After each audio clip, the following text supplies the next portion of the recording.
Malaria થયો હોય તો મેલેરિયાની રસી આપણે પહેલાં પાઈ હોય, કોલેરાની છે, પછી કમળાની છે, પોલિયોની છે, એ બધી રસી નાખી દીધી હોય બાળકને જન્મ થાય ને ત્યાં. એ એની અંદર ઉતારે છે, એ કણ ઉતારે છે ને.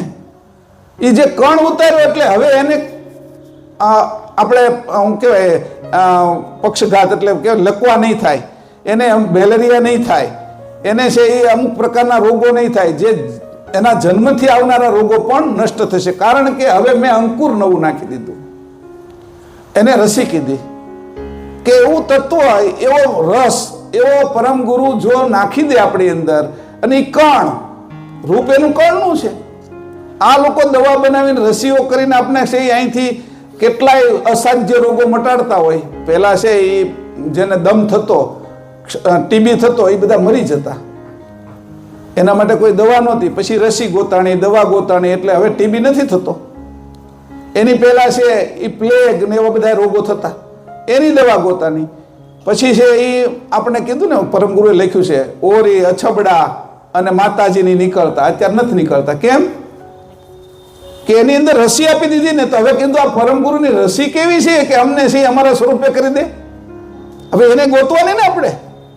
અહીંયા કોયડો મૂક્યો છે આ વાતનો કે તમને ક્યારે ખબર પડશે એ ગોળ પાર્ટિકલ કયો છે જે પરમગુરુ આપણી અંદર ઉતારી દે તો આપણે તે અંશે થઈ જાય, જાણ એવી આવી જાય.